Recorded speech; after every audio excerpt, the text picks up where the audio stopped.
कुछ पल में राघव कॉरिडोर में पहुंच गया, जहां पर उसने रागिनी और नैना को खड़े हुए देखा। उनके पास पहुंचकर राघव ने कहा, आप में से किसने मुझे कॉल किया था? रागिनी किसका नाम है? राघव के सामने रागिनी आते हुए बोली, जी मेरा नाम रागिनी है। आपने ही मुझे कॉल किया था शिवांगी के बारे में बताने के लिए? राघव रागिनी को देखकर पूरी तरह से उसमें ही खो गया। रागिनी ने उस वक्त व्हाइट कलर की टॉप के साथ ब्लैक कलर की पैंट पहन रखी थी। वे अपने बालों को पोनीटेल में बांधी हुई थी। उसके हाथों में ब्रेसलेट था।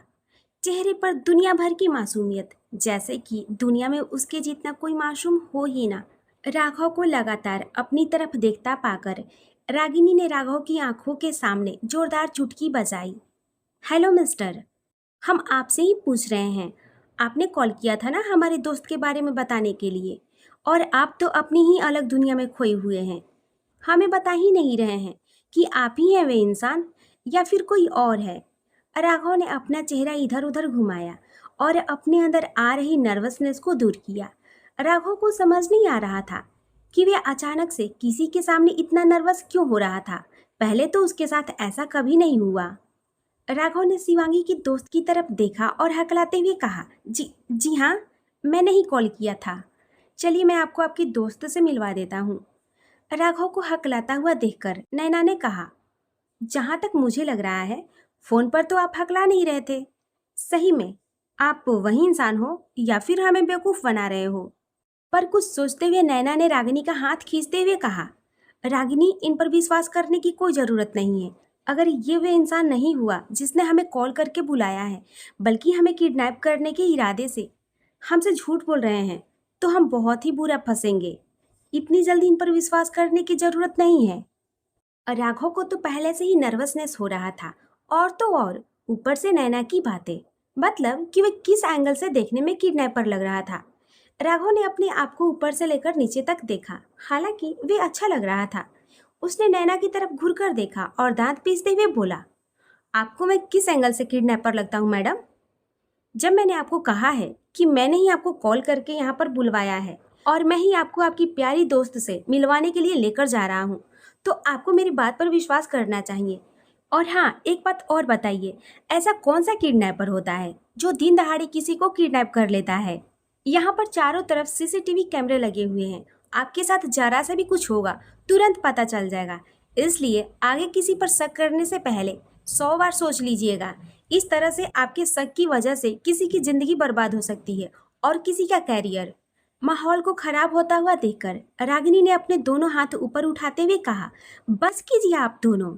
फिर रागिनी नैना की तरफ देखकर बोली, एक बात सुन मेरी, ये हॉस्पिटल हाई प्रोफाइल हॉस्पिटल है। यहाँ पर इतनी आसानी से किडनैप नहीं होने वाले हैं हम दोनों, ठीक है? हम यहाँ जो काम करने आए हैं वे करते हैं। और फिर रागिनी ने राघव की तरफ देखकर कहा, आप हमेशा ऐसे ही मूड में रहते हैं?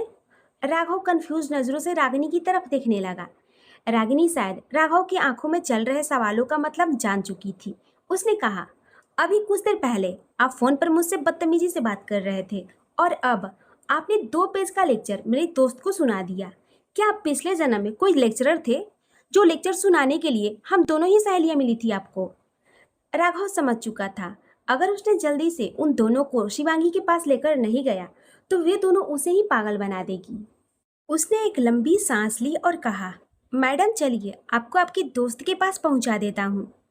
इतना कहकर राघव आगे की तरफ चला गया। वे वहां पर रुककर उनकी और बातें नहीं सुन सकता था। नैना ने आगे कुछ कहना चाहा, पर रागिनी ने उसे तुरंत चुप होने के लिए कह दिया। आगे नैना की भी हिम्मत नहीं हुई कुछ बोलने की। रागिनी ने नैना का हाथ पकड़ा और राघव के पीछे पीछे चलने लगी। कुछ मिनट के बाद रागिनी और नैना एक रूम के आगे आकर खड़ी हो गईं। राघव ने उस रूम की तरफ इशारा करते हुए कहा, मैडम अभी बेहोश हैं, लेकिन डॉक्टर ने कहा है कि जल्दी ही उन्हें होश आ जाएगा। अगर आप लोग को मिलना है तो आप लोग जाकर मिल सकती हैं। नैना ने कहा, क्या मतलब मिलना है? आप मिल सकते हैं? हम मिलने ही आए हैं। मिलने क्या, हम तो अपने दोस्त को यहाँ से लेकर भी जाएंगे। आप हमें बताइए कि हमें क्या करना है और क्या नहीं। रागिनी नैना का हाथ खींचते हुए बोली, पागल हो गई है क्या? आखिर कौन सा दौरा पड़ता रहता है तुम्हें? रागिनी ने राघव की तरफ देखा और कहा, थैंक यू एंड सॉरी, जो कुछ भी नैना ने कहा उसके लिए। नैना ने मुंह फुलाते हुए कहा, अरे सॉरी किस बात की? मैंने कुछ गलत थोड़ी कहा है। माना कि ये हमारे दोस्त को यहाँ पर लेकर आए हैं, लेकिन इसका मतलब ये थोड़ी है कि अकड़ दिखाएंगे। अलग ही इनके सर पर घमंड सवार रहता है। रागिनी ने तो सिर ही पीट लिया, मतलब कि आज उसकी सहेली को हो क्या गया था। माना कि नैना शुरू से ही इतना बोलती थी, पर आज कुछ ज्यादा ही था।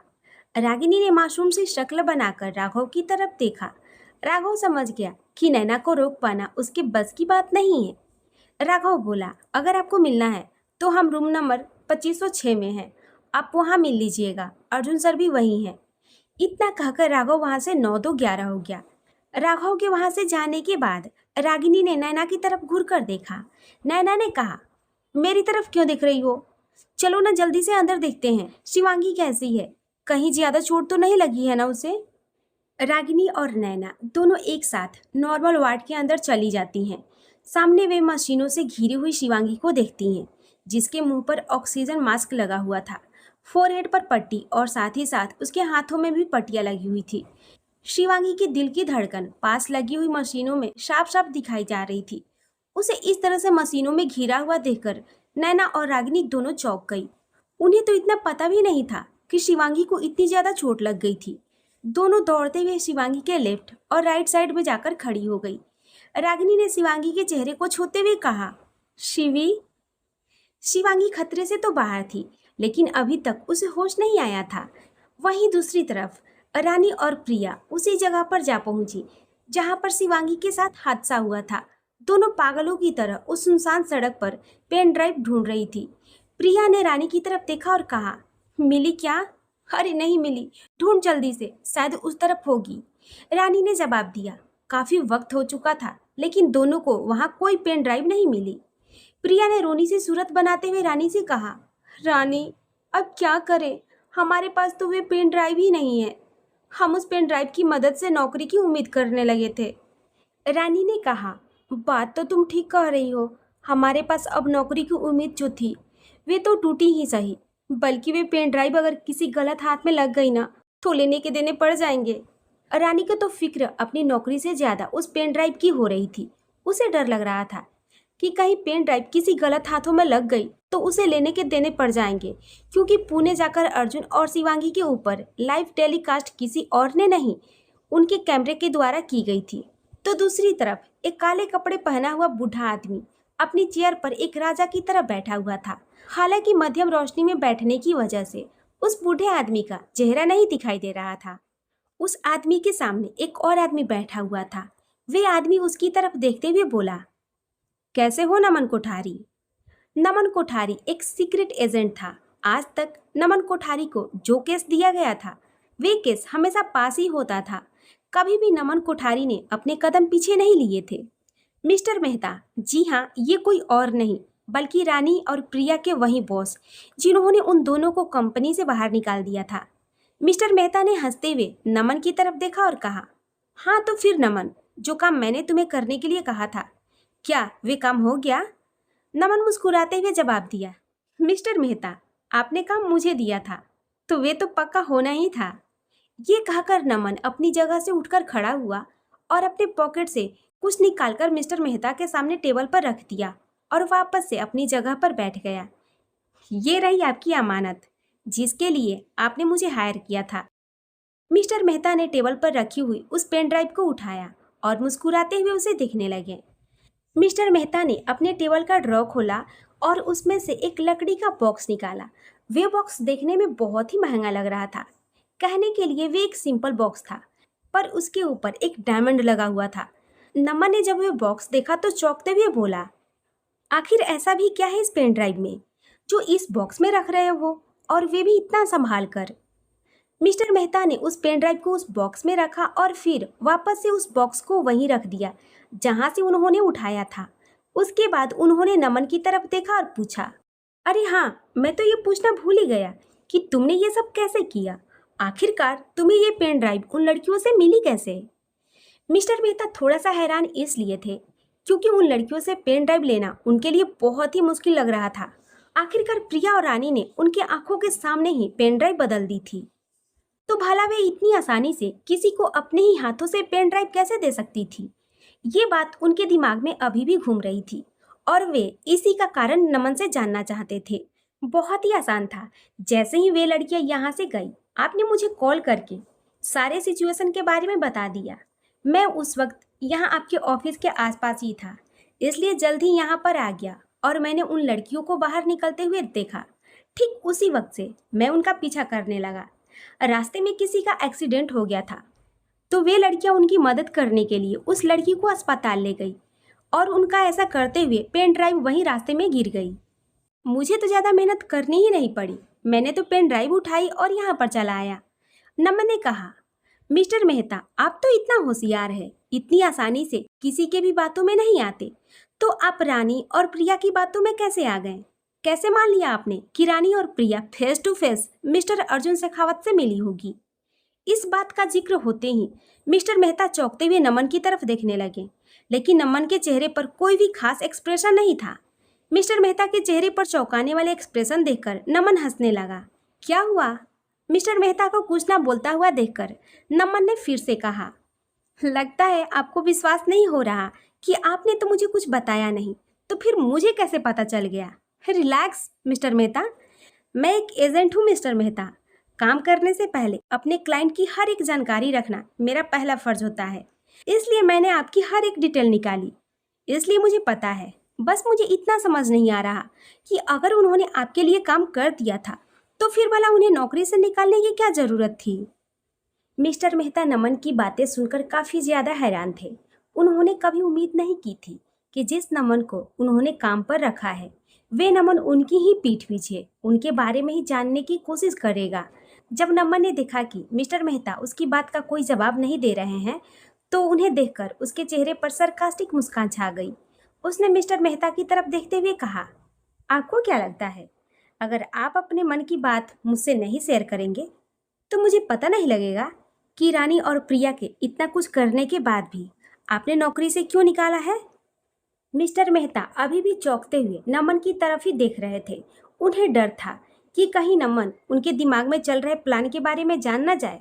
मिस्टर मेहता ने फिर कुछ नहीं कहा। इस बार नमन को गुस्सा आने लगा। वे बोला, ठीक है, अगर आप नहीं बताना चाहते तो मैं भी फोर्स नहीं करूंगा, लेकिन इसका जवाब अब आपको फिर मिस्टर अर्जुन शेखावत को देना होगा। क्या मतलब? रानी और प्रिया के बारे में आपने कहा था ना कि वे झूठ बोल रही थी। आपकी जानकारी के लिए बता दूं, वे बिल्कुल सच कह रही थी। ये पेन ड्राइव उनकी जिम्मेदारी है, और अगर इस न्यूज़ को आपने टेलीकास्ट किया तो आपकी प्यारी सी कंपनी को डूबने से कोई नहीं बचा सकता।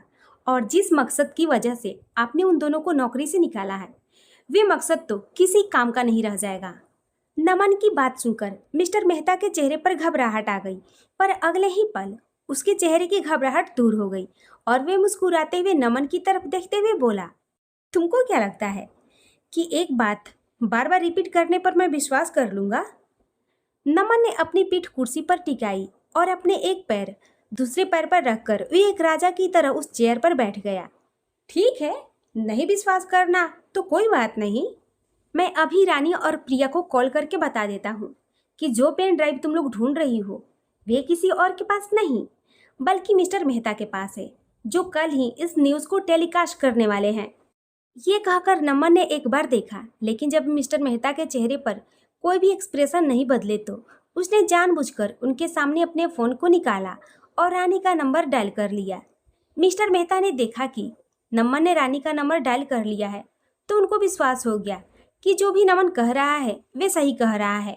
उन्होंने तुरंत नमन के हाथ से फ़ोन छीन लिया और फ़ोन डिस्कनेक्ट करते हुए बोले, ठीक है, बताता हूँ मैं। इतना कुछ होने के बाद भी मैंने उनको नौकरी से क्यों निकाला? नमन ने मुस्कुराते हुए अपना फ़ोन वापस से अपने पैंट की पॉकेट में रख लिया और फिर मिस्टर मेहता के बोलने का इंतज़ार करने लगा। मिस्टर मेहता ने बोलना शुरू किया, बात ऐसी है कि मेरी बेटी किसी को पसंद करती है, लेकिन जिसे मेरी बेटी पसंद करती है वे मेरी बेटी को नहीं बल्कि किसी और को पसंद करता है। अच्छा, तो क्या वे रानी या फिर प्रिया में से एक है कोई? नमन ने पूछा। मिस्टर मेहता ने नजरें झुका ली और बोला, पता तो मुझे भी नहीं कि आखिरकार उन दोनों में से कौन है, इसलिए मैंने उन दोनों को ही फायर कर दिया।